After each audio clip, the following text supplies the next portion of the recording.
Hoje também tem outra reportagem que eu quero destacar aqui com vocês, porque falando nessa questão econômica toda, a gente reflete, né, a discussão no Congresso também sobre a votação, que a avaliação é que enfraqueceu, né, o pacote de corte de gastos e tal, da regra fiscal, tá chamado aqui pacote do Haddad, né, de forma mais simples. O Congresso Nacional concluiu hoje a votação do pacote de contenção de gastos. Esse pacote proposto pelo ministro Fernando Haddad houve enfraquecimento de medidas e, como resultado, a economia para os cofres públicos deve diminuir. A reportagem é da Idiana Tomazelli, da Vitória Azevedo e da Thaisa Oliveira, da Folha. Os parlamentares blindaram emendas obrigatórias contra bloqueios, afrouxaram o comando para combater supersalários, derrubaram boa parte do benefício de prestação continuada, né, e excluíram a medida que permitia à União reduzir os repasses futuros ao FCDF, que é o Fundo Constitucional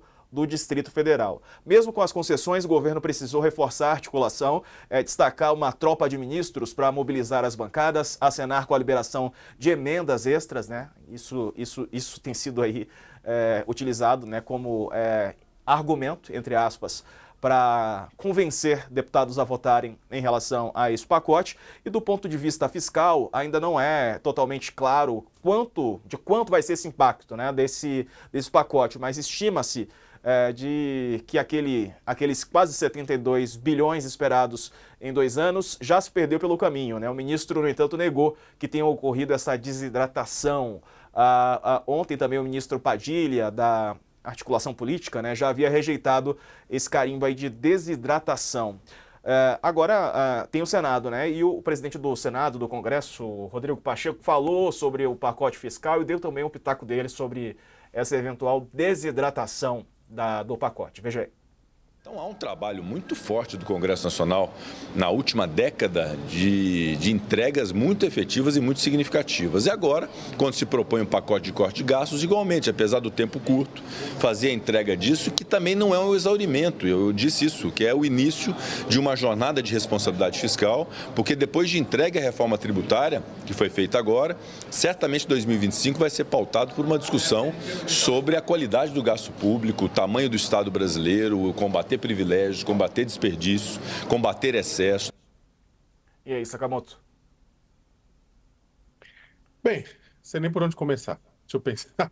Primeiro, o Congresso foi muito bem pago, e aí literalmente, para votar rapidamente essas matérias, né? Houve uma liberação recorde de emendas, foram bilhões despejados em emendas para os parlamentares, ou prometidas, né? Então, os parlamentares estavam com o tanque cheio para para rodar dia e noite, né, nesse sentido. 2, os parlamentares receberam, né, através de emendas para suas bases, bem, para aprovar aquilo com as quais eles já concordavam, tá? Esse é o ponto, né? Então, eles receberam simplesmente para trabalhar, porque eles votaram por aquilo que eles concordavam, né? Outras coisas ficaram de fora. O governo nem ousou em enviar ainda a questão do imposto de renda, da isenção até quem ganha 5 mil, e muito menos a nova tributação sobre rendimentos de quem recebe mais de 600 mil reais por ano e que hoje é tributado em menos de 10% no total, né? Principalmente o pessoal que recebe lucros e dividendos, acionistas, quem tem dinheiro, pessoal rico, né? Não é você não que parcelou seu Renegade 24 vezes e se acha rico, fala a verdade, né? Mas você não é rico não, tá? Só para deixar bem claro, então para de defender rico. O ponto é o seguinte, esse negócio, essas coisas não foram, né? Então, foi o quê? O que foi votado, e aí que tem, acho que é o ponto mais interessante dessa história. Claro, foi desidratado? Foi desidratado. O ministro Haddad fala que é pouquinho. É pouquinho? Não, não é pouquinho. Tem muita coisa que ele vai ter que fazer os cálculos direitinho para tentar entender o tamanho do negócio. Agora, pouquinho para quem, cara pálida? Que aí é o terceiro ponto, eu acho mais importante. O saldo do ajuste fiscal até agora, independentemente se o mercado está feliz, o mercado está triste, o mercado nunca ia ficar. Quer ver o mercado feliz? O mercado ficaria feliz quando acabasse a vinculação constitucional da educação e da saúde, ou seja, mínimo de crescimento e de investimento para educação e saúde. Fora isso, ou seja, tirar dinheiro de hospital público, de gás, de posto de saúde, de merenda para escola, aí o mercado ia ficar felizão. Tirando isso, não o mercado ia reclamar. E aí, o que acontece? Qual que é o saldo da aprovação do ajuste fiscal até agora? O saldo até agora pode mudar no ano que vem? Pode mudar no ano que vem. Mas o saldo até agora é que você, trabalhador e pobre, vai ser o sacrificado, a chicotada tá no seu lombo, né? Enquanto isso, os mais ricos, né, receberam cafuné. Por que eu tô falando isso? Porque é o seguinte, na prática, e até então, vamos falar, o mais legal, né, que é o seguinte, o pessoal mais pobre, trabalhadores e pobres, receberam essa chicotada no lombo sob a justificativa do bem maior. Até como eu escrevi na coluna, bem maior para quem? Não pergunte isso em voz alta, porque aí o mercado frita e vai e aumenta o dólar de novo, né?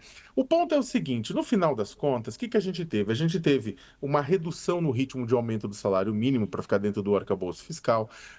Nós tivemos uma redução do abono. O abono era pago para trabalhadores que recebiam até 2 salários mínimos por mês em média. Vai passar agora uma mudança gradativa para quem ganha até 1,5 salário mínimo. Você teve sim mudanças no BPC, você teve outras mudanças, ou seja, acabou mudando aonde? Acabou mudando em programas ou em elementos que beneficiam os mais pobres ou a classe trabalhadora. O BPC é que beneficia idosos em situação de miséria ou pessoas com deficiência pobres. E, é claro, o salário mínimo é a base de cálculo para a Previdência. Quem ganha um salário mínimo na Previdência não é rico. Abono salarial são 2 salários mínimos, o salário mínimo também é base para uma série de outros programas. Então, o que acontece? Pega esse pessoal. Ok, o Brasil está precisando de mudanças fiscais, precisamos melhorar aqui e ali, porque estão num momento difícil. Beleza, então é democracia, não é democracia? Então é democracia, porque democracia não é só votar. E aí faz o quê? Socializa, para terminar a história. Socializa, então, a chicotada, né? Qual que era a proposta do governo inicialmente? Primeiro, essa questão da taxação de quem ganha 600 mil. Depois trouxe na mesa a questão de você cortar fora os penduricalhos do super salário, de quem ganha mais de 44 mil reais por mês na administração pública, né? E aí são dois elementos interessantes que poderiam gerar o começo de mostrando, olha, estamos chicotando os pobres, mas está chicotando também os ricos. A parte da taxação da renda dos mais ricos não vai ser discutida esse ano.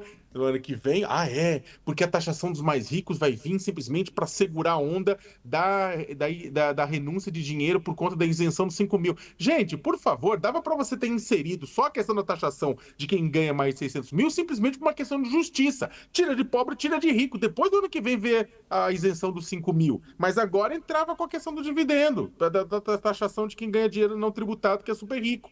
E sem contar que o que foi aprovado no Congresso Nacional, as mudanças do Congresso, criaram subterfúgios, criaram alternativas, né, para que não seja arrancado, não seja tirado fora na prática os penduricalhos que garantem remuneração extra-teto dos funcionários públicos.